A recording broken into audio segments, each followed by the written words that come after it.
Welcome to prelims viewer. Complete Indian polity by M Laxmikanth के इस series में आप सभी का स्वागत है। इस सीरीज के अब तक हमने 12 लेक्चर्स कंप्लीट किए हैं और यह है हमारा 13th लेक्चर। और हमने स्टार्ट किया था चैप्टर ऑन फंडामेंटल राइट्स। अब तक हमने आर्टिकल 28 तक देख लिया था। आर्टिकल 28 से आगे जो भी फंडामेंटल राइट्स है 29 टू 35 वो हम इस लेक्चर में कवर करेंगे। बिना किसी समय को गवाए हुए हम डायरेक्टली लेक्चर को स्टार्ट करते हैं। This is our lecture number 7.4 on fundamental rights. Fundamental rights जो है वो पार्ट 3 के अंदर आते हैं इन बिटवीन आर्टिकल 12 टू 35। अब जो आर्टिकल हम कवर करने जा रहे हैं वो है आर्टिकल 29 एंड आर्टिकल 30। अब ये जो दोनों आर्टिकल्स है these are related to educational and cultural rights of minorities. Okay, so article 29 जो है वो protection of interest of minorities के बारे में बात करता है। वहीं पर आर्टिकल 30 जो है वो right of minorities to establish and administer educational institutions के बारे में बात करता है। So both the articles, article 29 and 30 deals with the minority rights. Okay, जो भी माइनॉरिटीज है उनके राइट्स के बारे में ये दोनों आर्टिकल हैं। और वो राइट्स जो है वो किस बारे में है? Educational and cultural rights. So अब ब्रीफली देखेंगे what is article 29। So protection of interests of minorities is given by Article 29. So Article 29 provides that any section जो word है ना इस पर थोड़ा सा गौर कीजिए। Article 29 provides that any section of the citizen residing in any part of India having a distinct language, script or culture of its own shall have the right to conserve the same. So कोई भी section of citizen होगा जो किसी भी part में रह रहा हो इंडिया के और उनकी खुद की एक डिस्टिंक्ट कुछ अलग यूनिक लैंग्वेज हो, उनकी खुद की स्क्रिप्ट हो या फिर उनका कल्चर हो, तो उनको ये अधिकार है कि वो इन लैंग्वेज को, स्क्रिप्ट को और कल्चर को कंजर्व कर सकते हैं। ओके, सो आर्टिकल 29 जो है वो सेक्शन ऑफ सोसाइटी के बारे में बात करता है कि किसी भी सेक्शन ऑफ सोसाइटी, किसी भी सेक्शन ऑफ सिटीजन्स की अगर एक यूनिक लैंग्वेज, स्क्रिप्ट या कल्चर हो तो उनको ये अधिकार है कि वो उनको संजो के रखे। Okay, to conserve that language, script and culture. Then further, no citizen shall be denied admission into any educational institution maintained by the state or receiving aid out of state funds on grounds only of religion, race, caste or language. So इसका first जो clause है वो तो हो गया कि आप language, script और कल्चर को कंजर्व कर सकते हो अगर वो डिस्टिंक्ट है तो। और सेकंड जो क्लॉज है वो किस बारे में बात करता है कि आपको आपके रिलीजन, रेस, कास्ट और लैंग्वेज के बेसिस पर किसी भी एजुकेशनल इंस्टीट्यूशंस, ऐसी एजुकेशनल इंस्टीट्यूशंस जो स्टेट द्वारा मेंटेन हो या फिर स्टेट फंड से उनको कुछ मदद मिल रही हो, उसमें आपको एडमिशन डिनाई नहीं की जाएगी। ओके, और ये एडमिशन किस बेसिस पर नहीं डिनाई की जाएगी? On the grounds of religion, race, caste और लैंग्वेज। इस बेसिस पर आपको एडमिशन जो है वो डिनाई नहीं की जा सकती किसी भी ऐसी इंस्टीट्यूशन में जो स्टेट द्वारा या तो मेंटेन है या फिर स्टेट के द्वारा उनको कुछ फंडिंग मिल रही है। ओके, या फिर एड मिल रही है, मदद मिल रही है। अब ये जो फर्स्ट क्लॉज है, ये जो फर्स्ट प्रोविजन है about the conservation of language, script और कल्चर, ये क्या करता है? It protects the right of a group.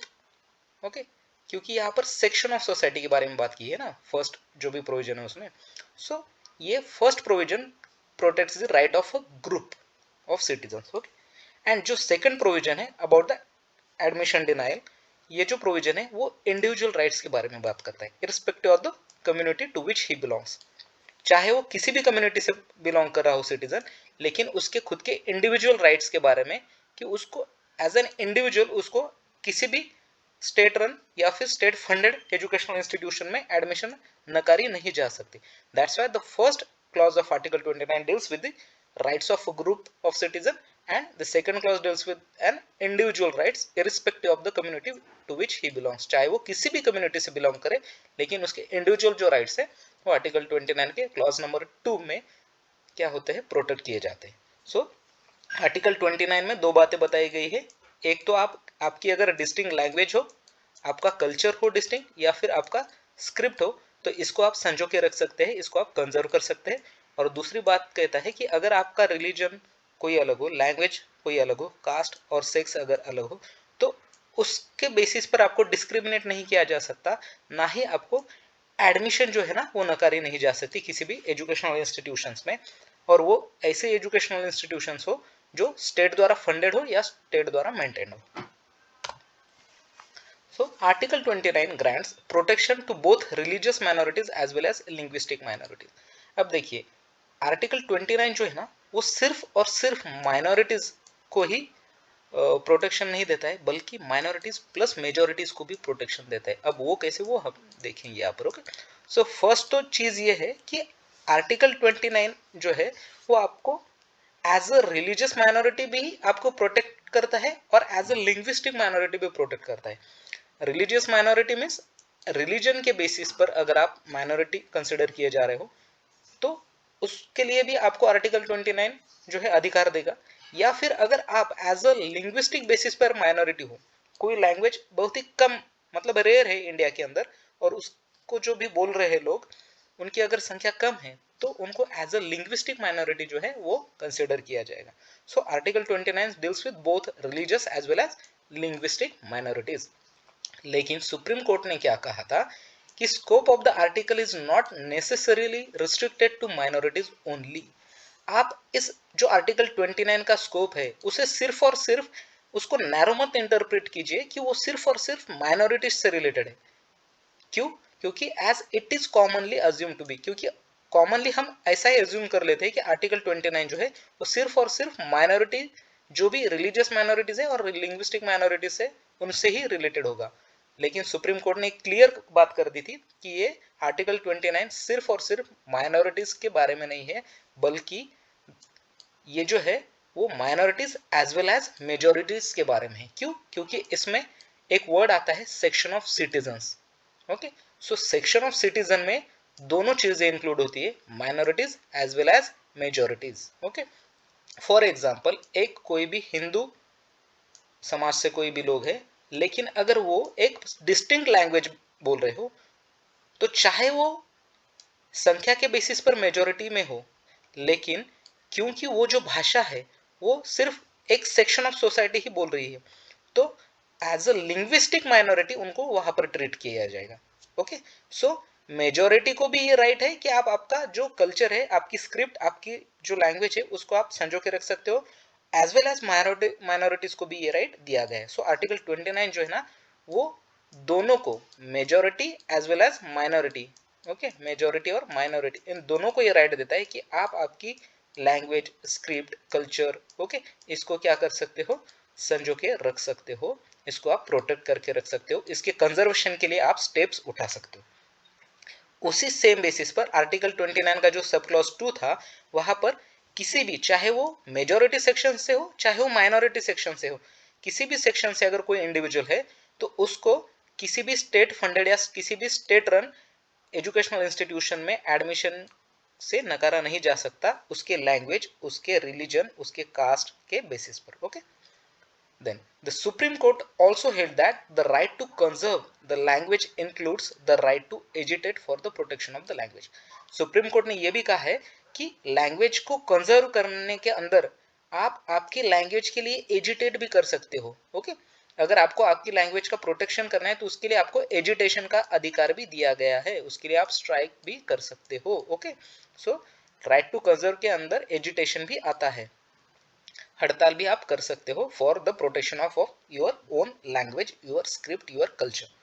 Then अब जो पॉलिटिकल स्पीचेस दी जाती है ना, फॉर एग्जांपल अगर किसी समुदाय के लैंग्वेज को कंजर्व करने के लिए कोई पॉलिटिकल लीडर अगर पॉलिटिकल स्पीच दे रहा है तो वो एज अ करप्ट प्रैक्टिस नहीं मानी जाएगी under the representation of people's act. ये जो आरपीए एक्ट है हमारा, आरपीए एक्ट ऑफ 1951, इसमें ये कहा गया था कि आप जो है दो समुदायों को भड़का नहीं सकते हो, राइट। अगर ऐसी भाषा का प्रयोग करते हो जिससे दो कम्युनिटीज के बीच में क्लैशेस हो रही है तो उसको करप्ट प्रैक्टिस माना जाएगा।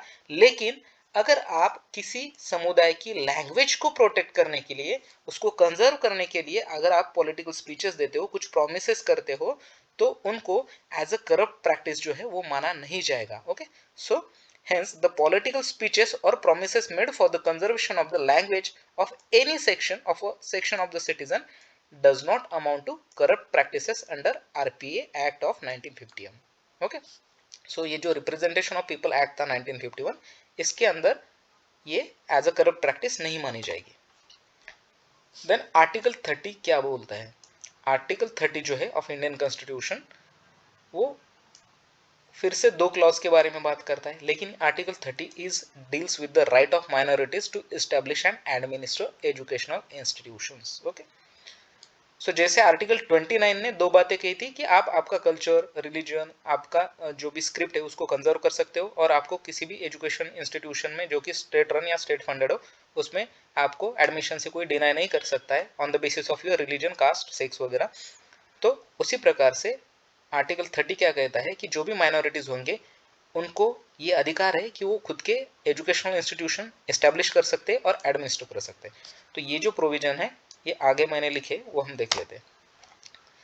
So article 30 grants the following rights to minorities whether religious और लिंग्विस्टिक. अब चाहे वो रिलीजियस माइनॉरिटीज हो या चाहे वो लिंग्विस्टिक माइनॉरिटीज हो, उन दोनों ही माइनॉरिटीज को आर्टिकल 30 कुछ राइट्स देता है, जिसमें फर्स्ट जो राइट है वो कहता है कि all minorities shall have the right to establish and administer educational institutions of their choice. उनकी खुद की चॉइस के कोई भी एजुकेशनल इंस्टीट्यूशन वो खुद एस्टैब्लिश भी कर सकते हैं और उनको खुद एडमिनिस्टर भी कर सकते हैं. Okay, so it comes under article 30. ये आर्टिकल 30 हमें एज अ फंडामेंटल राइट देता है. देन सेकंड फंडामेंटल राइट क्या मिलता है आर्टिकल 30 में कि the compensation amount fixed by the state for the compulsory acquisition of any property of minority educational institution shall not restrict और abrogate the right guaranteed to them. जो भी right उन्हें दिए हैं ना उसको एब्रोगेट नहीं करेगा. अगर सरकार किसी भी लैंड को खरीदने के लिए या फिर लैंड को पजेस करने के लिए फॉर द एजुकेशनल इंस्टीट्यूशन अगर कुछ अमाउंट फिक्स कर देती है, ओके, तो ये अमाउंट जो फिक्स किया होगा ये उनके राइट को एब्रोगेट नहीं करेगा, ना ही रिस्ट्रिक्ट करेगा कि आपको इतना ही अमाउंट दिया है तो आप इतने ही अमाउंट में आपकी एजुकेशनल इंस्टीट्यूशन बना सकते हो. तो ऐसा कुछ नहीं है. ये जो प्रोविजन था ना वो ऐड किया था 44th constitutional amendment act of 1978. क्यों? क्योंकि यहाँ पर जो है वो आर्टिकल 31 को रिपील कर दिया था. और आर्टिकल 31 किस बारे में है? राइट टू प्रॉपर्टी के बारे में. ये पहले हमारा एक फंडामेंटल राइट हुआ करता था, राइट टू प्रॉपर्टी. इसको रिपील कर दिया था 44th कॉन्स्टिट्यूशनल अमेंडमेंट एक्ट 1978 में.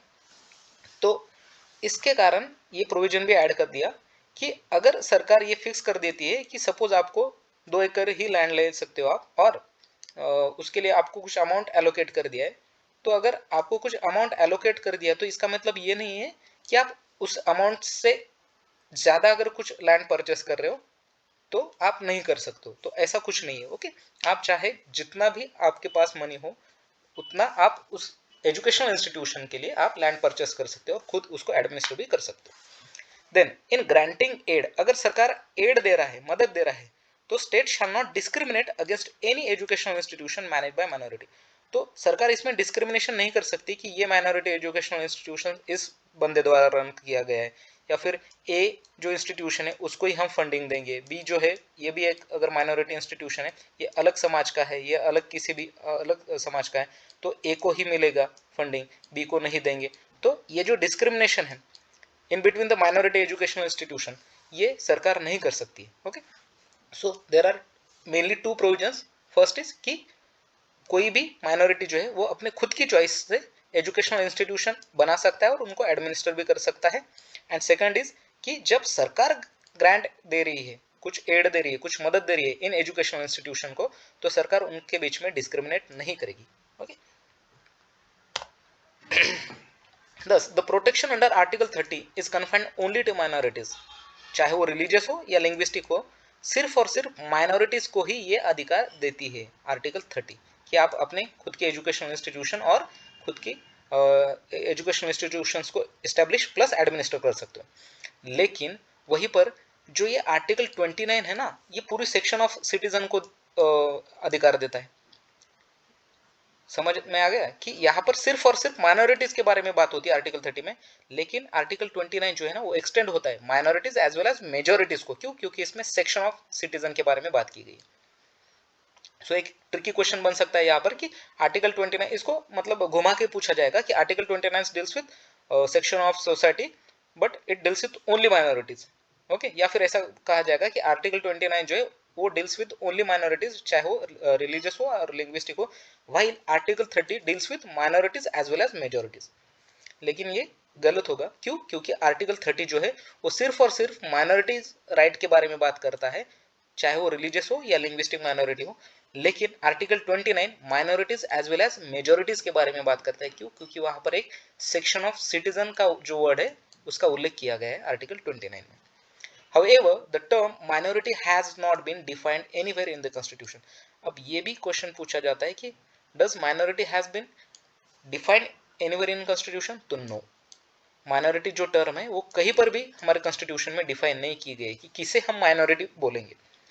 ओके, ना ही कुछ प्रोविजंस दिए 3-4 कि भाई अगर इन क्राइटेरियाज में बैठते हैं तो उसको माइनॉरिटीज कहेंगे। तो ऐसे कोई भी क्राइटेरिया, कोई भी डेफिनेशन नहीं दी गई है about minority in our Indian constitution. The right under Article 30 also includes the right of a minority to impart education to its children in its own language. So Article 30 में सिर्फ और सिर्फ establishment and administration के बारे में ही नहीं कहा है एजुकेशनल इंस्टीट्यूशन के, लेकिन अगर आप कोई भी एजुकेशनल इंस्टीट्यूशन इस्टेब्लिश करते हो, उसको एडमिनिस्टर करते हो, उसी के साथ साथ उस एजुकेशनल इंस्टीट्यूशन में आप किस लैंग्वेज में, ओके, किस लैंग्वेज में उस चाइल्ड को पढ़ाना चाहते हो वो भी आप डिसाइड कर सकते हो। तो आर्टिकल 30 आपको ये भी प्रावधान देता है कि आप एजुकेशनल इंस्टीट्यूशन एस्टैब्लिश करो, एडमिनिस्टर करो, और किस लैंग्वेज में पढ़ाना है उसको भी आप पढ़ा सकते हो। सो इसका बेस्ट एग्जांपल है, आप सभी को मदरसों के बारे में पता ही होगा। ओके, सो मदरसे जो है उनमें क्या होता है, ये एस्टैब्लिश भी किए जाते हैं किसी कम्युनिटी द्वारा और उनको एडमिनिस्टर भी वही कम्युनिटी करती है। एंड देन यहाँ पर जो लैंग्वेज होती है मे बी वो उर्दू हो, तो आर्टिकल 30 जो है वो इनको ये राइट देता है एज अ फंडामेंटल राइट कि ये मदरसों का निर्माण भी कर सकते हैं, एस्टैब्लिश भी कर सकते हैं, उनको एडमिनिस्टर भी कर सकते हैं, और उनकी जो भी चॉइस की लैंग्वेज हो, चाहे वो उर्दू हो, उसको आप उन बच्चों को उस लैंग्वेज में आप पढ़ा सकते हो। सो ये जो चीज़ें है अबाउट मदरसा, ये comes from article 30 as a fundamental right. So article 30 में एस्टैब्लिशमेंट और एडमिनिस्ट्रेशन के साथ साथ लैंग्वेज भी कौन सी पढ़ानी है ये भी आप डिसाइड कर सकते हो, ये भी आपको फंडामेंटल राइट है। So 3 type of minority educational institutions are. अब ये जो माइनॉरिटी एजुकेशनल इंस्टीट्यूशंस है ये किन 3 प्रकार की होती है? तो देखिए, एक तो ऐसी जिनको रिकॉग्निशन मिला है, recognition as well as aid, मतलब मान्यता भी मिली है स्टेट से, फ्रॉम द स्टेट, एंड उनको मदद भी मिल रही है स्टेट से। सेकंड जो इंस्टीट्यूशन होता है वो किस प्रकार का होता है कि जिसको सिर्फ और सिर्फ रिकॉग्निशन मिला है, मान्यता मिली है, कोई एड वेड, कोई फंडिंग वंडिंग नहीं मिलती है स्टेट से, ओके, एंड नॉट एड। और थर्ड कौन सा होता है, ना ही उसको कोई रिकॉग्निशन मिला है, ना ही उसको कोई मदद मिली, पूरी की पूरी तरह वो प्राइवेट बॉडी है, प्राइवेटली फंडेड है, प्राइवेटली एस्टेब्लिश्ड है। ओके, सो उसको ना ही रिकॉग्निशन मिला है ना ही मदद मिली है। सो 3 प्रकार के एजुकेशनल इंस्टीट्यूशन होते हैं, एक तो जिनको रिकॉग्निशन प्लस एड मिली हो, सेकंड जिनको सिर्फ और सिर्फ रिकॉग्निशन मिला है, और थर्ड जो है उनको ना ही रिकॉग्निशन ना ही एड मिली हो। ओके, सो अब ये क्यों इंपॉर्टेंट है, देखिए इनके बेसिस पर कुछ हम डिफाइन करेंगे यहाँ पर। तो देखिए, जो इंस्टीट्यूशन है फर्स्ट एंड सेकंड टाइप के, मतलब जिनको रिकॉग्निशन और एड मिली है या फिर रिकॉग्निशन मिला है, उनके ऊपर क्या है कि वो सब्जेक्टेड है to the regulatory power of the state. अब regulatory power of the state मतलब क्या, उनका जो भी सिलेबस होगा, उनका जो भी एकेडमिक स्टैंडर्ड्स होंगे, उनका जो भी डिसिप्लिन होगा, वहाँ पर कैसा सैनिटेशन होना चाहिए, वहाँ पर जो भी स्टाफ है, टीचिंग स्टाफ, उनका एम्प्लॉयमेंट, ये सभी जो है ना वो सरकार डिसाइड करेगी, सरकार के रूल्स के हिसाब से ये सब चीज़ें होंगी। So regulatory power of the state जो है वो इन 2 इंस्टीट्यूशन के ऊपर आती है। कौन से 2 इंस्टीट्यूशन, जिनको या तो सरकार ने रिकॉग्नाइज किया है और उनको एड दे रहे, मतलब मान्यता प्राप्त है और फंडिंग मिल रही है, और सेकंड या तो सिर्फ मान्यता प्राप्त है, फंडिंग नहीं मिल रही।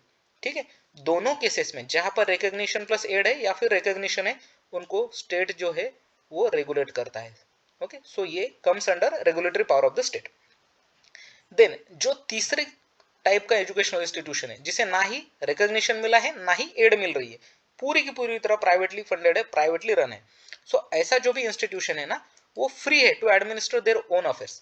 वो खुद के अफेयर्स खुद चला सकता है, खुद का सिलेबस खुद डिसाइड करेगा, कौन सी लैंग्वेज में उनको पढ़ाना है, सब सब खुद डिसाइड करा। लेकिन जो ऑपरेशन है उस इंस्टीट्यूशन का, वो जनरल लॉज के हिसाब से होना चाहिए, कॉन्ट्रैक्ट लॉज के हिसाब से होना चाहिए। जैसे हम बोलते हैं ना कि मिनिमम पे इतना होना चाहिए। ओके, फॉर एग्जांपल 15,000 अगर मिनिमम पे है, सरकार ने डिसाइड किया है, तो ये तो सभी के लिए लॉ सिमिलर हो गया। तो ये जो लॉ है वो आपको मान्य करना होगा। या फिर टैक्स लॉज है, फॉर एग्जांपल किसी, ये जो प्राइवेटली फंडेड एजुकेशन इंस्टीट्यूशन है उसका 1 CR रेवेन्यू जनरेट हो रहा है। ओके, और ये अगर कहे कि नहीं भाई मैं तो टैक्स पे ही नहीं करूंगा, सो ये जो है ये इलीगल हो जाएगा फिर, क्योंकि उनको टैक्स लॉज को फॉलो करना पड़ेगा, इकोनॉमिक रेगुलेशंस के अंडर भी वो आएंगे एंड सो ऑन। सो जो जेनरिक लॉज है जो सभी पर अप्लाई होते हैं उनको उन्हें फॉलो करना पड़ेगा। सिर्फ और सिर्फ जो रेगुलेटरी पावर ऑफ स्टेट है, जैसे एकेडमिक्स, उनका डिसिप्लिन, उनका सैनिटेशन, उनका एम्प्लॉयमेंट ऑफ स्टाफ वगैरह, ये खुद के हिसाब से कर सकते हैं, खुद स्टाफ अपॉइंट कर सकते हैं। ओके, लेकिन उनको मिनिमम पे तो उनको देना ही पड़ेगा। उनका जो मिनिमम रिक्वायरमेंट होता है स्टाफ का, फॉर एग्जांपल आप ऐसा नहीं कर सकते हो ना कि कोई 10th पास है उसको एज अ स्टाफ ले लिया, उसको एज अ टीचर ले लिया। ओके, सो जो मिनिमम रिक्वायरमेंट है, मिनिमम क्राइटेरिया जो स्टेट ये करके देती है, डिफाइन करके देती है, उसको तो आपको एटलीस्ट फॉलो करना ही पड़ेगा। देन आर्टिकल 32 क्या होता है, देखिए आर्टिकल 31 क्यों नहीं देखा है दोस्तों, क्योंकि आर्टिकल 31 जैसे मैंने अभी कहा ना कि article 31 was related to the property rights, right to property था। ओके, राइट टू प्रॉपर्टी, और इसको 44th अमेंडमेंट एक्ट ने क्या कर दिया था, इसको रिपील कर दिया था, उसको हम लास्ट में देखेंगे। ओके, सो देखिए आर्टिकल 32 डायरेक्टली हम जंप करते हैं। आर्टिकल 32 के बारे में डॉक्टर बी आर अम्बेडकर जो है, बी आर अम्बेडकर जी कौन है, सभी को पता है, हमारे ड्राफ्टिंग कमेटी के चेयरपर्सन थे और the maker of Indian constitution भी इन्हें कहा जाता है। सो इन्होंने इस आर्टिकल 32 के बारे में कहा था कि ये one of the very very important article है ऑफ द इंडियन कॉन्स्टिट्यूशन, और इसको उन्होंने soul of the constitution and very heart of the constitution कहा था।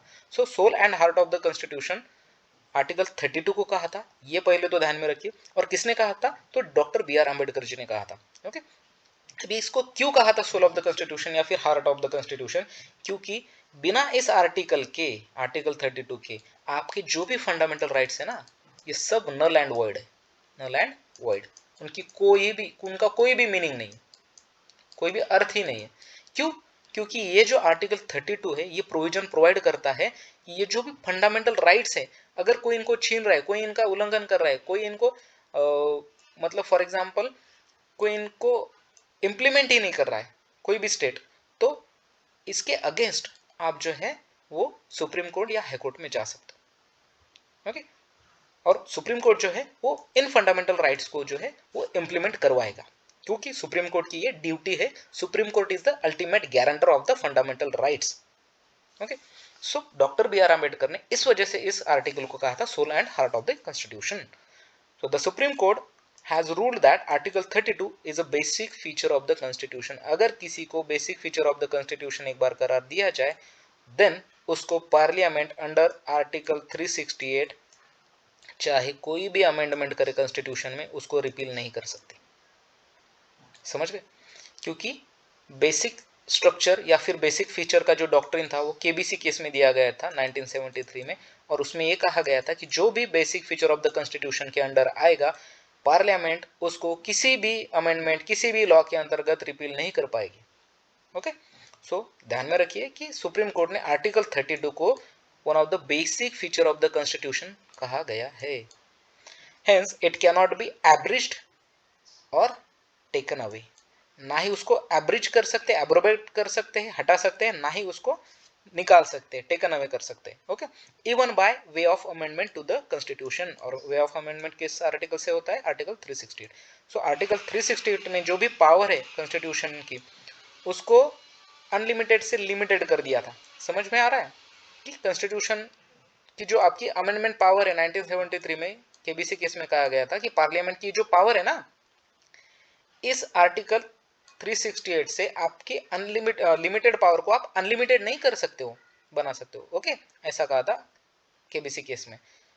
तो उस टाइम पर बेसिक फीचर का जो डॉक्ट्रिन था, basic structure of the Indian constitution, ये दिया गया था, और उसमें कहा गया था कि इस आर्टिकल की सहायता से, अगर आप कोई भी लॉ बना रहे हो, कोई भी अमेंडमेंट कर रहे हो, तो उससे जो भी बेसिक फीचर्स होगा कॉन्स्टिट्यूशन का, उसे आप हटा नहीं कर सकते हो, ना ही आप उसको एब्रिश कर सकते हो।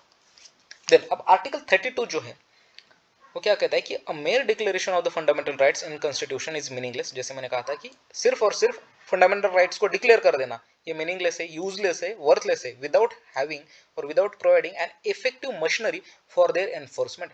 जब तक आप कोई मशीनरी, कोई भी प्रोविजन नहीं दे रहे हो उनको एनफोर्स करने का, ओके, अगर आप कोई प्रोविजन ही नहीं दे रहे हो उनको एनफोर्स करने का, तब तक सिर्फ और सिर्फ ये डिक्लेयर कर देना कि आपको ये फंडामेंटल राइट्स दिए गए हैं, ये यूजलेस है, मीनिंगलेस है। If and when they are violated, अगर उनको वायलेट कर दिया किसी ने, अगर उनको आपसे किसी ने छीन लिया, अगर उसके लिए एनफोर्समेंट के लिए, उनको लागू करने के लिए कोई मशीनरी ही नहीं है, तो फिर इन फंडामेंटल राइट्स का फायदा ही क्या। इसीलिए तो बी आर अम्बेडकर जी ने कहा है कि आर्टिकल 32 जो है वो soul and heart of the constitution है। क्यों?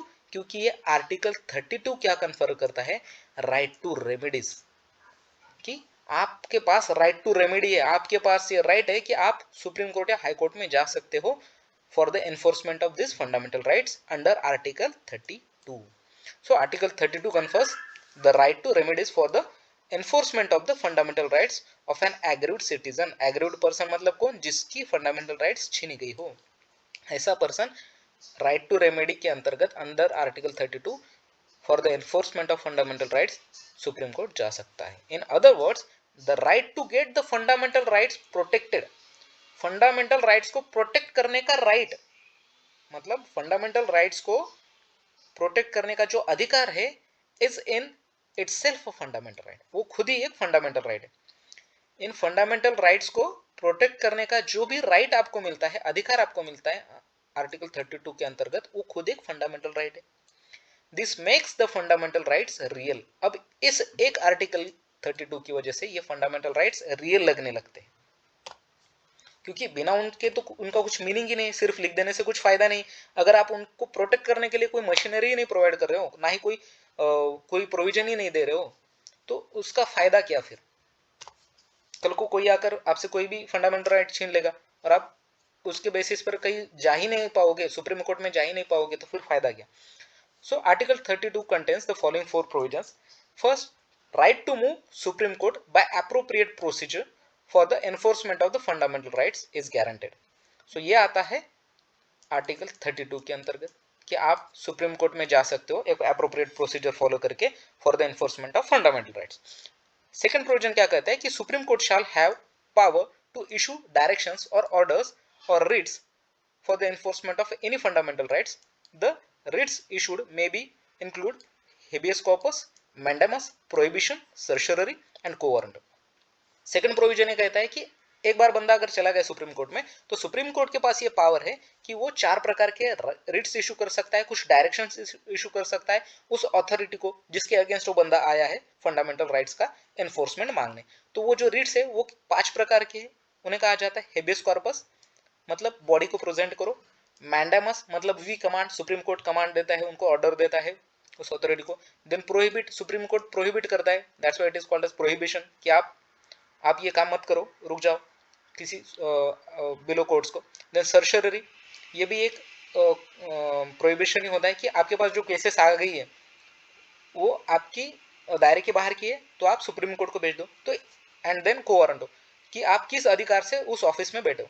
सो देखिए, ये मैंने सिर्फ एकदम इजीली या ब्रीफ में समझाया, इसको हम एक सेपरेट लेक्चर में अच्छे से डील करेंगे। ओके, देन अगर किसी को नहीं समझा तो आप रिवाइंड करके फिर से थोड़ा सा सुन लीजिएगा, लेकिन मैं फिर से एक सेपरेट लेक्चर बनाऊंगा, उसमें हम समझेंगे। ओके, क्योंकि अगर मैं फिर से समझाने बैठूंगा तो जो अभी जो सुन रहे बंदे वो बोर हो जाएंगे।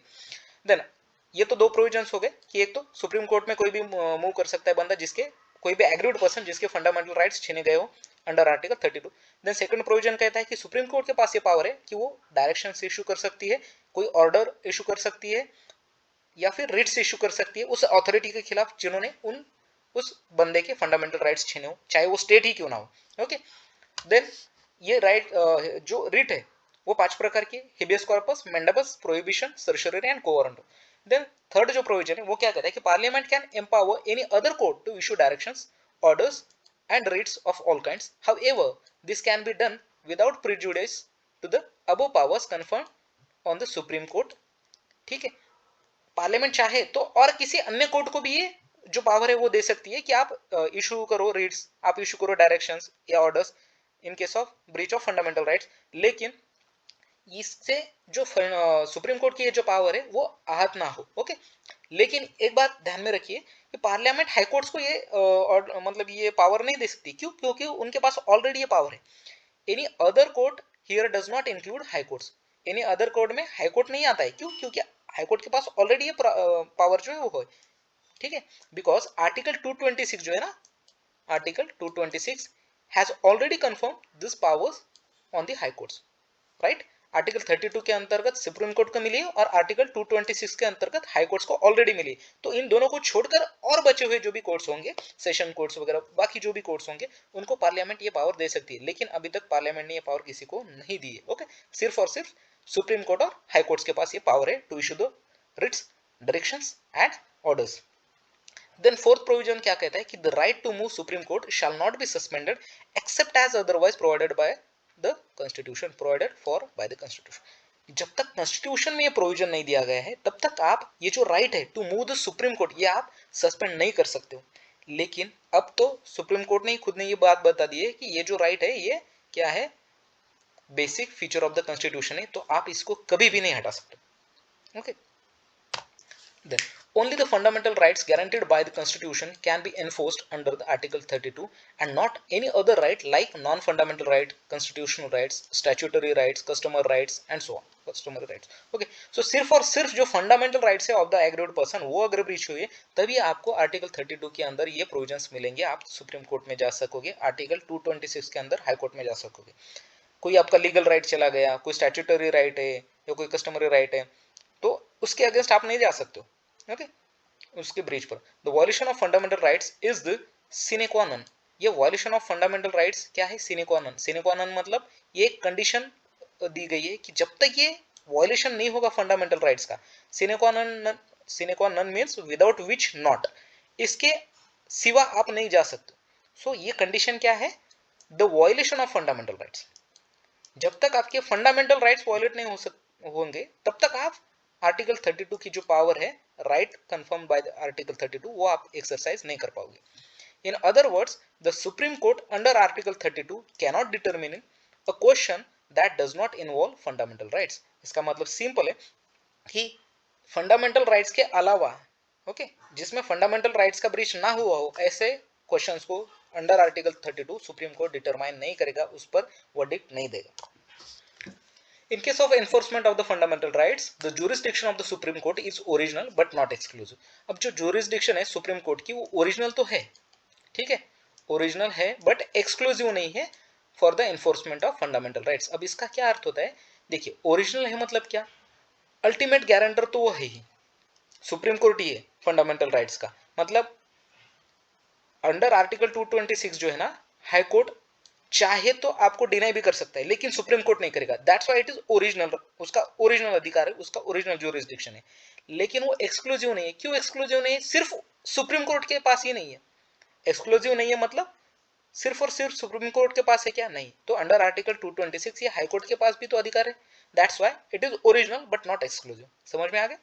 ओरिजिनल है क्योंकि वो अल्टीमेट डिफेंडर है, वो आपको डिनाई नहीं कर सकता है सुप्रीम कोर्ट कि भाई मैं आपको आपके फंडामेंटल राइट्स एनफोर्स नहीं करवा सकता, ऐसा सुप्रीम कोर्ट कभी नहीं कर सकता है। हाई कोर्ट चाहे तो कह सकता है। ओके, सो हाई कोर्ट के पास ये पावर है क्या? हाई कोर्ट डिनाई कर सकता है आपको आपके फंडामेंटल राइट्स को एनफोर्स करने से, लेकिन सुप्रीम कोर्ट नहीं करेगा। That's why it is original. लेकिन एक्सक्लूसिव क्यों नहीं है? क्योंकि ये पावर आर्टिकल 226 के अंदर हाई कोर्ट्स को भी दी गई है। So it is concurrent with the jurisdiction of the High Court under Article 226, it vests original powers in the High Court to issue directions, orders, writs of all kinds of the enforcement of the fundamental rights। ठीक है, तो सभी Ritz, सभी orders, सभी जो है directions वो high court भी इशू कर सकता है अंडर आर्टिकल 226। दैट्स व्हाई ये जो पावर है सुप्रीम कोर्ट की एक्सक्लूसिव नहीं, भले ही वो ओरिजिनल है। ये जो स्टेटमेंट है ना दोस्तों, इसको मैंने इसलिए इतना एक्सप्लेन किया क्योंकि इसके बेसिस पर डायरेक्टली आपको प्री में क्वेश्चन आ सकता है।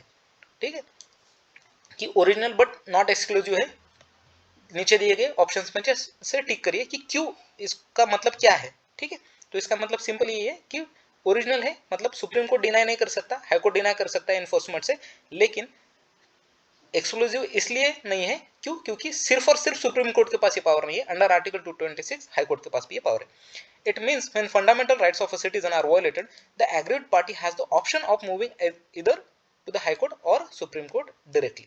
सुप्रीम कोर्ट ने भी ये बात कही है कि अगर बंदे का फंडामेंटल राइट वायलेट होता है तो उनको पहले हाई कोर्ट जाना चाहिए, then come to supreme court. Okay, लेकिन ये कंपलसरी नहीं है कि आपको हाई कोर्ट ही जाना है, आप सुप्रीम कोर्ट भी जा सकते हो, राइट. सो आप दोनों भी, आपके पास ऑप्शन है. अंडर आर्टिकल 32 आप सुप्रीम कोर्ट जा सकते हो, अंडर आर्टिकल 226 आप हाई कोर्ट जा सकते हो. सो रिट्स टाइप एंड स्कोप वगैरह जो है वो मैंने पहले ही कहा है कि ये जो रिट्स है ये सभी हम एक सेपरेट लेक्चर में कवर करेंगे. So I will skip this and directly jump करते हैं कि ये जो रिट ज्यूरिसडिक्शन है ऑफ द सुप्रीम कोर्ट ये कैसे डिफर है from that of high court in 3 aspects. So ये जो रिट ज्यूरिसडिक्शन है, रिट का जो अधिकार है, ओके, सुप्रीम कोर्ट का और हाई कोर्ट का, वो किस प्रकार से भिन्न भिन्न है, डिफरेंट है. सो देखिए, सुप्रीम कोर्ट का जो रिट ज्यूरिसडिक्शन है उसका जो एनफोर्समेंट का पावर है वो नैरो है. क्यों? क्योंकि अभी हमने देखा कि ये जो सुप्रीम कोर्ट है वो सिर्फ और सिर्फ अगर फंडामेंटल राइट्स वायलेट हुए तो उसी केस पर रिट्स इशू कर सकता है. So supreme court can issue writs only for the enforcement of fundamental rights, that's why it is not over. और वहीं पर हाई कोर्ट क्या कर सकता है, can issue writs not only for the enforcement of fundamental rights but also for any other purpose, चाहे वो आपका एक ऑर्डिनरी लीगल राइट ही क्यों ना हो. अंडर आर्टिकल 300A अब आपका राइट टू प्रॉपर्टी जो है वो लीगल राइट है, अगर ये भी ब्रीच हुआ हो तो आप डायरेक्टली हाई कोर्ट में जा सकते हो दाद मांगने के लिए, और हाई कोर्ट उसको एंटरटेन करेगा. ओके, सो कर सकता है. सो इसलिए इसकी जो पावर है टू इशू रिट्स वो क्या है, वाइडर है than the supreme court in case of, सिर्फ किस केस में कि फंडामेंटल राइट्स ब्रीच हुए या किसी और भी राइट्स को ब्रीच अगर हुए तो उन दोनों के लिए हाई कोर्ट क्या कर सकता है, रिट्स इशू कर सकता है.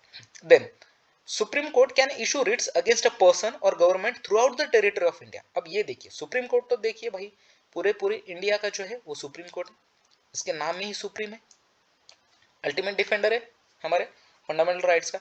सो ये पूरी की पूरी जो लैंड बॉर्डर से इंडिया की सी बॉर्डर से ये पूरी की पूरी टेरिटरी के लिए ऑफ इंडिया जो है वो रिट्स इशू कर सकता है. वहीं पर हाई कोर्ट सिर्फ और सिर्फ उसकी जहां तक टेरिटरी है, चाहे वो विद इन स्टेट और 2-3 स्टेट से मिलकर भी क्यों ना हो, लेकिन इतनी ही टेरिटरी के अंतर्गत क्या कर सकता है, रिट्स इशू कर सकता है.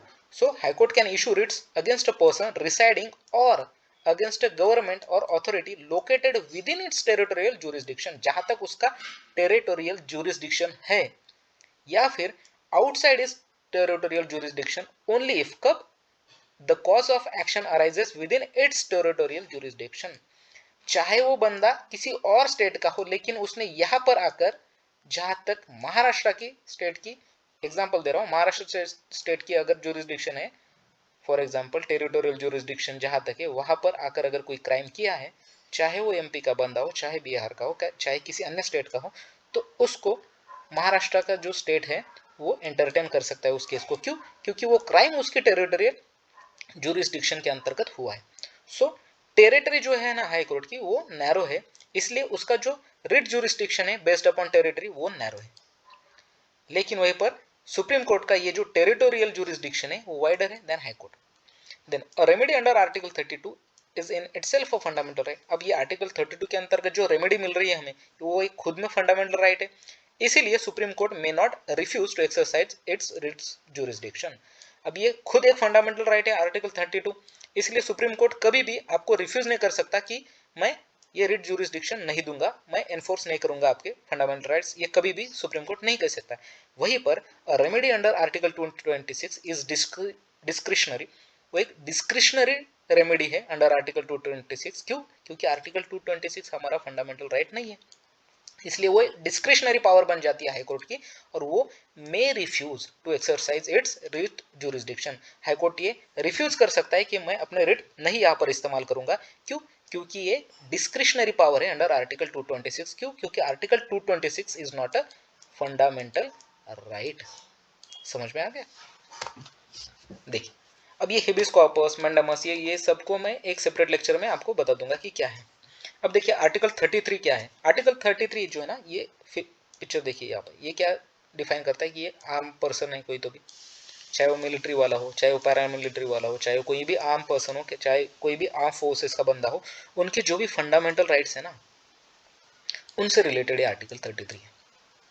ओके, सीधी सीधी बात है कि article 33 deals with the fundamental rights का जो भी एब्रोगेशन है, उनको रिस्ट्रिक्ट करना है कि इन बंदों की फंडामेंटल राइट्स को मैं रिस्ट्रिक्ट कर रहा हूं, उससे related article 33। So article 33 empowers the parliament to restrict or abrogate the fundamental rights of the members of the armed forces, paramilitary forces, police forces, intelligence agencies and analogous forces। कोई भी जो forces है हमारे India की, उन सभी के जो फंडामेंटल राइट्स है उनको रिस्ट्रिक्ट और एब्रोगेट करने का अधिकार पार्लियामेंट को, only parliament, not state legislature, फिर से बता रहा हूं, सिर्फ और सिर्फ पार्लियामेंट को आर्टिकल 33 कंफर्म करता है।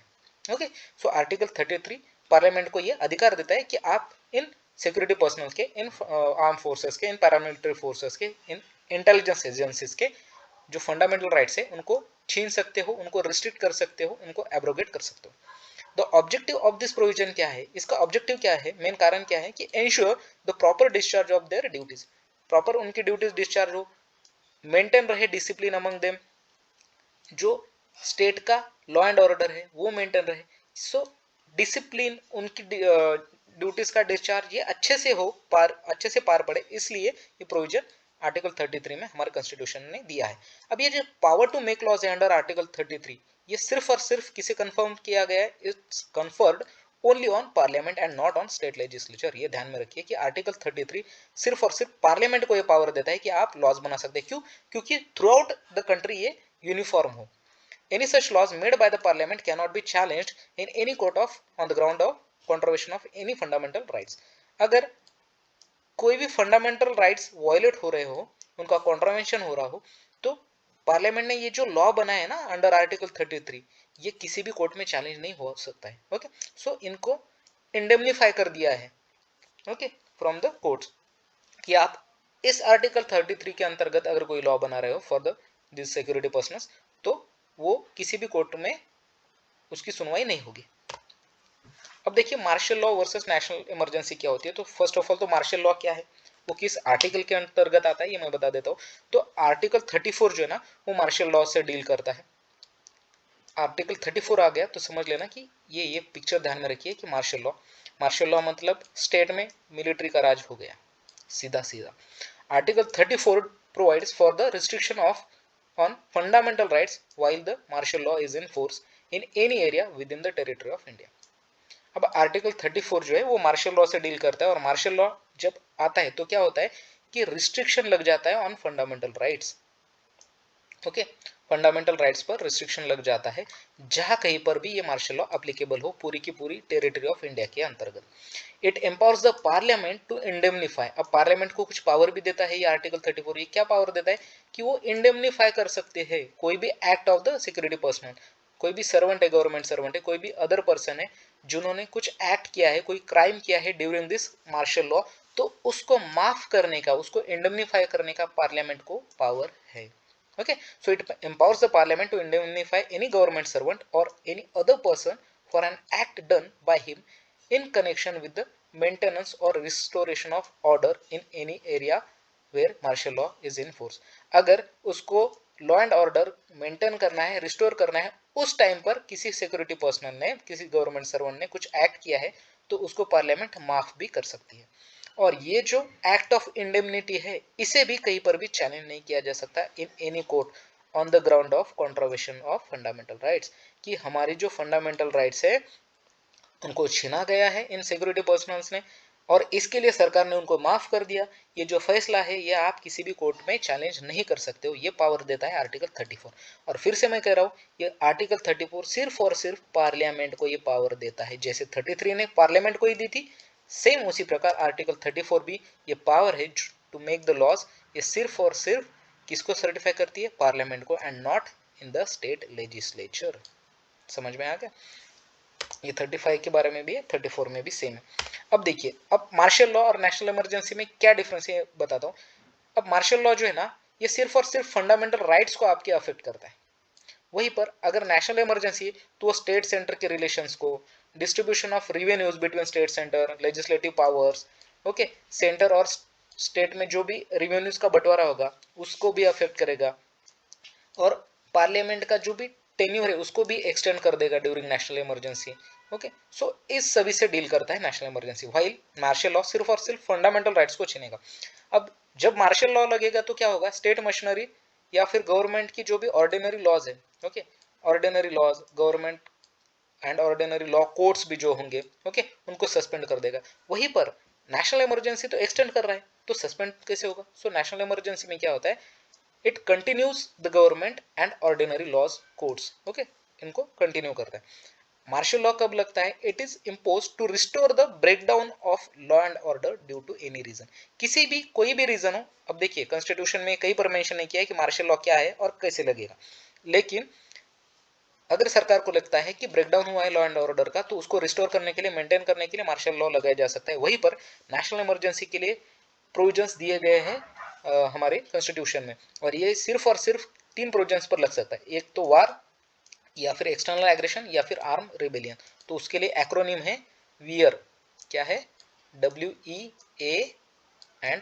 तो नेशनल इमरजेंसी सिर्फ इन 3 ग्राउंड्स पर लगेगी, war, external aggression and armed rebellion. Okay, वहीं पर martial law restoration of the law and order के लिए लगेगा। अब मार्शल लॉ जो है वो इम्पोज किया जा सकता है सिर्फ सम स्पेसिफिक एरिया में ऑफ कंट्री के, लेकिन वहीं पर नेशनल इमरजेंसी जब लग जाती है तो within the whole territory of India, या किसी एक पार्ट, किसी एक स्टेट में लग सकती है। वहीं पर मार्शल लॉ जो है, it has no specific provision in the constitution, it is implicit. ये इम्प्लिसिटली मेंशन है, कोई भी प्रोविजन नहीं दिया गया है, एक्सप्लिसिटली कहीं पर लिखा नहीं गया है कि किस बेसिस पर मार्शल लॉ लगेगा। वहीं पर नेशनल इमरजेंसी की प्रोविजन दिए गए अंडर आर्टिकल 352, 360 वगैरह जो है, इसमें सीधा सीधा लिखा गया है कि नेशनल इमरजेंसी कैसे लगेगी। It has specific and detailed provisions in the constitution and it is explicitly mention. Explicitly mention मतलब पूरी तरह लिखा गया है कि किन ग्राउंड पर आपको नेशनल इमरजेंसी लगेगी। अब आर्टिकल 35 जो है ना, वो किस बारे में, लास्ट जो आर्टिकल है हमारा ऑफ द फंडामेंटल राइट्स, ये देखिए आर्टिकल 35 है। आर्टिकल 35 क्या करता है, इफेक्टिंग सर्टेन फंडामेंटल राइट्स। अब सर्टेन फंडामेंटल राइट्स को इफेक्ट करने के लिए, उनको एनफोर्स करने के लिए क्या है, अंडर आर्टिकल 35 पार्लियामेंट को पावर दी गई है कि वो लॉज बना सकती है। Okay, so article 35 lays down that the power to make laws to give effect to certain specified fundamental rights। कुछ फंडामेंटल राइट्स को इफेक्ट देने के लिए, उनको अमल में लाने के लिए पार्लियामेंट लॉज बना सकती है, इसकी पावर उसको आर्टिकल 35 से मिलती है। And it shall vest only in the parliament and not in the state legislature. जैसे आर्टिकल 33 में, 34 में सिर्फ और सिर्फ पार्लियामेंट को ये पावर मिली है टू मेक द लॉज, उसी प्रकार से सिर्फ पार्लियामेंट को अंडर आर्टिकल 35 ये पावर मिली है कि आप किसी फंडामेंटल राइट्स के प्रोविजंस को इफेक्ट में लाने के लिए, अमल में लाने के लिए उसके ऊपर लॉज बना सकते हो। जैसे आपको एजुकेशनल राइट मिले हैं, ओके, एजुकेशनल राइट क्या है, आरटी क्या है, हमारा फंडामेंटल राइट है, लेकिन ये सिर्फ और सिर्फ फंडामेंटल राइट था 20A के अंतर्गत। ओके, लेकिन इसको अमल में किसने लाया, आरटी एक्ट ऑफ 2009। ओके, तो उसके लिए एक एक्ट बना, एक लॉ बना, और वो किसने बनाया, पार्लियामेंट ने बनाया। समझ में आ गया? This provision ensures that there is uniformity throughout the India with regard to the nature of those fundamental rights and punishment for their infringement। अगर किसी फंडामेंटल राइट्स को ब्रीच किया जाता है तो उसके लिए क्या पनिशमेंट रहेगी, और उन फंडामेंटल राइट्स का नेचर कैसा रहेगा, वो थ्रू आउट द हमारी टेरिटरी जो है, हमारा इंडिया है, वो through out the India same होना चाहिए। इसीलिए प्रावधान किया है कि सिर्फ और सिर्फ पार्लियामेंट इसके ऊपर लॉ बनाएगी। It should be noted that Article 35 extends the competency of the Parliament to make laws on the matters specified above, even though some of the matters may fall within the sphere of the state legislation। अब 3 प्रकार की list होती है, पता है आपको, unitary, concurrent, state. ये अगर यूनियन लिस्ट में जो प्रावधान है, या स्टेट लिस्ट में, या कॉन्करेंट लिस्ट में, किसी भी लिस्ट में हो, चाहे वो स्टेट लिस्ट का ही क्यों ना पार्ट हो, उस पर भी अगर फंडामेंटल राइट्स के प्रोविजन को इफेक्ट में लाना है तो पार्लियामेंट लॉज बना सकती है। अब देखिए मार्शल लॉ कब डिक्लेयर किया गया था इंडिया में, इसके बारे में थोड़ा सा मैंने यहाँ पर लिखा है कि जब ब्रिटिश राज था ना, तो मार्शल लॉ जो था वो इफेक्ट में आया था जब डिफेंस ऑफ इंडिया एक्ट आया था 1915 का, तो उस टाइम पर डिक्लेयर किया गया था मार्शल लॉ को। During the British Raj martial law was effectively declared in defence of India act 1950। And जब ये रॉलेट एक्ट वगैरह हुआ था ना, तो उस टाइम भी मार्शल लॉ लगा था।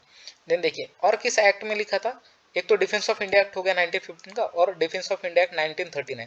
ये जो दोनों लॉज है ना, ये थोड़ा ध्यान में रखिए, पूछ सकती है यूपीएससी की martial law, when martial law was declared in India. तो दो ब्रिटिश काल के जो लॉज थे, एक्ट थे, एक तो defence of India act DIA of 1950 and DIA of 1939। Defence of India act of 1915 and 1939 में मार्शल लॉ डिक्लेयर किया गया था। It was also declared in most of the Punjab during 1919 as a response to tensions caused by the Amritsar massacre. जो ये Amritsar massacre हुआ था ना, आप सभी को पता होगा, जिसमें जनरल डायर ने गोलियां चलाई थी, तो इसका जो रिपरकशन हुआ था, तो उसके रिस्पॉन्स में फिर क्या हुआ था, ये जो मार्शल लॉ है वो डिक्लेयर कर दिया था पंजाब में ड्यूरिंग 1990s। तो this tensions were caused due to the controversial Rowlatt act. ये जो राउलेट एक्ट था ना, उसकी वजह से भी ये टेंशंस इमर्ज हुई थी, तो तब मार्शल लॉ लगाया गया था, और उसी टाइम पर अमृतसर मैसेकर हुआ था, आप सभी को पता होगा। देन देखिए दोस्तों, मैंने जैसे कहा था कि आर्टिकल 31 के बारे में बाद में डील करेंगे, तो देखिए आर्टिकल 31 जो था ना वो, और आर्टिकल 19F, इसमें क्या है, प्रॉपर्टीज के बारे में प्रोविजंस दिए गए थे। आर्टिकल 31 तो पूरा का पूरा राइट टू प्रॉपर्टी था, right to property as a fundamental right था इन आर्टिकल 31। और 19(1)F जो है, उसमें भी आपको एवरी सिटीजन को जो है ना, वो right to acquire, right to hold, dispose of property ये दिया गया था। ओके, सो ये भी एक फंडामेंटल राइट था कि आप एक्वायर कर सकते हो प्रॉपर्टी, कोई भी लैंड होल्ड कर सकते हो, डिस्पोज कर सकते हो प्रॉपर्टी। सो ये जो राइट था एज अ फंडामेंटल राइट, इन दोनों प्रोविजंस को ड्यूरिंग 1978 जो 44th कॉन्स्टिट्यूशनल अमेंडमेंट एक्ट आया था, CA of 44th constitutional amendment act of 1978, इसने रिपील कर दिया, और उसको 300A आर्टिकल में, जो पार्ट 12 के अंतर्गत आता है, पार्ट 12, इसमें डाल दिया, और उसको बना दिया एज अ लीगल राइट। समझ में आ गया कि इन दोनों प्रोविजंस को क्या कर दिया, हटा दिया कॉन्स्टिट्यूशन से। So article 31 on the other hand क्या करता था, गारंटी करता था एवरी पर्सन को, वेदर सिटीजन हो चाहे नॉन सिटीजन हो, right against deprivation of his property, कोई भी उसकी प्रॉपर्टी को छीन नहीं सकता, ये कहा गया था। और 19F में क्या कहा गया था कि आप एक्वायर कर सकते हो, होल्ड कर सकते हो, कोई भी प्रॉपर्टी डिस्पोज कर सकते हो, और कोई भी आपकी प्रॉपर्टी नहीं छीन सकता, ये आर्टिकल 31 में कहा गया था। तो इन दोनों को क्या कर दिया था, डिप्राइव कर दिया था, इनको हटा दिया था 44th कॉन्स्टिट्यूशनल अमेंडमेंट एक्ट ने। ओके, यहाँ पर होगा, ठीक है, 44th कॉन्स्टिट्यूशनल अमेंडमेंट एक्ट ने हटा दिया था, एबोलिश कर दिया था 19(1)F को भी और आर्टिकल 31 को भी फ्रॉम पार्ट 3, और इसके जगह पे एक इंसर्ट कर दिया पार्ट 12 में आर्टिकल 300A, और उसको राइट टू प्रॉपर्टी बोल दिया। लेकिन अब वो क्या हो गया, आपका लीगल राइट बन गया, नॉट फंडामेंटल राइट। ओके, अब उसमें क्या प्रावधान कर दिया कि it provides that no person shall be deprived of his property except by authority of law। Authority of law मतलब सरकार की अथॉरिटी से आपका जो प्रॉपर्टी का राइट है वो छीना जा सकता है। अब आप सभी को पता है जो रोड्स वगैरह बनते हैं ना, उसमें अगर कोई बंदा बोल रहा है कि मैं अपनी जमीन नहीं दूंगा, ओके, तो हाईकोर्ट चला जाता है। क्यों? क्योंकि आर्टिकल 226 अभी हमने देखा लीगल राइट के बारे में भी रिट्स इशू कर सकता है, राइट। सो आर्टिकल 32 के अंतर्गत वो सुप्रीम कोर्ट तक नहीं जा सकता, क्योंकि वो फंडामेंटल राइट बचा नहीं अब, ओके, राइट टू प्रॉपर्टी, तो वो हाईकोर्ट चला जाता है, फिर यहाँ पर केस लड़ी जाती है। अब हाईकोर्ट की तो ये डिस्क्रिशन की पावर है, चाहे वो इसको मतलब एंटरटेन कर सकता है, रिट इशू कर सकता है या नहीं कर सकता। लेकिन ये जो पहले तो अंडर आर्टिकल 32 जाते थे, क्योंकि ये तब फंडामेंटल राइट था, तो सरकार को परेशानी जाती थी इस लैंड को एक्वायर करने में, तो सरकार ने क्या कर दिया, उसको हटा ही दिया, रिपील कर दिया, एबोलिश कर दिया। ओके, एंड अब क्या बना दिया, लीगल राइट। अब उसमें ये प्रावधान रख दिया कि अगर अथॉरिटी ऑफ लॉ चाहे तो आपका ये जो राइट है, राइट टू प्रॉपर्टी, उसको छीना जा सकता है। देन अब it provides that no person shall be deprived of his property except by the authority of law. ठीक है, अब ऐसा बना दिया। It empowers the state to acquire और requisition of the property of a person on two condition. अब state तो acquire कर सकती है अंडर आर्टिकल 300A, ओके, इसको छीन भी सकती है प्रॉपर्टी को, लेकिन किस बेसिस पर, it should be for public purpose, public purpose के लिए होना चाहिए। रोड बन रहे हैं तो पब्लिक के लिए बन रहे हैं, कोई भी मॉल अगर बन रहा है तो पब्लिक के लिए बन रहा है। Okay, it should provide for the payment of compensation, payment भी देना चाहिए और लीगल मीन से वो पेमेंट देना चाहिए। ऐसा नहीं कि भाई 10 लाख का लैंड है और उसके लिए आप 10,000 दे रहे हो। ओके, जो भी भाव चल रहा है वहां पर सरकार के हिसाब से, हाँ, लेकिन प्राइवेट के हिसाब से नहीं, सरकारी भाव जो चल रहा है उसके हिसाब से आपको उनको कंपेंसेशन देना होगा और उसको पब्लिक पर्पस के लिए यूज करना होगा। Amount to the owner. ये जो अमाउंट होगा ये ओनर को देना होगा। तो 2 केसेस में आप ले सकते हो। तो देखिए दोस्तों, ये था हमारा फंडामेंटल राइट्स का पूरा चैप्टर। अब आपको मेरी टीचिंग कैसी लग रही है आप कमेंट सेक्शन में डाल सकते हो। मैं सोच रहा हूँ कि अब हिस्ट्री स्टार्ट करूँ या फिर एनवायरनमेंट एंड इकोलॉजी स्टार्ट करूँ बाय शंकर आयस। सो आपका मुझे इस पर फीडबैक लगेगा। आप कमेंट सेक्शन में डाल सकते हो कि आपको हिस्ट्री पढ़ना है अभी स्पेक्ट्रम से, स्पेक्ट्रम की सीरीज चाहिए, या फिर साइमल्टेनियसली मैं स्टार्ट करूँ एनवायरनमेंट एंड इकोलॉजी की सीरीज। सो कोई भी 2 सीरीज में साइमल्टेनियसली स्टार्ट कर सकता हूँ because of the lack of time. And और एक हमने सीरीज स्टार्ट की है कि जो भी इंपॉर्टेंट आर्टिकल्स है ऑफ द न्यूज़, जो भी हफ्ते भर में इंपॉर्टेंट आर्टिकल्स हो गए, जो भी हमारे प्रीलिम्स पॉइंट ऑफ व्यू से हो चाहे वो हमारे मेंस पॉइंट ऑफ व्यू से हो, उनको हम एक संडे के लेक्चर में कवर करेंगे, सिर्फ और सिर्फ इंपॉर्टेंट आर्टिकल्स। और उन आर्टिकल्स को हम करंट से उठाकर हमारे स्टैटिक से रिलेट करके हम कवर करेंगे। Okay, so thanks a lot.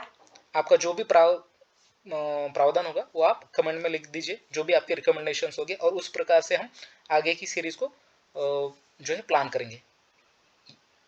ये हिस्ट्री पर भी हो सकती है और एनवायरनमेंट एंड इकोलॉजी पर भी हो सकती है, और ये सिर्फ और सिर्फ आप डिसाइड करेंगे। Okay, so thanks a lot, bye bye.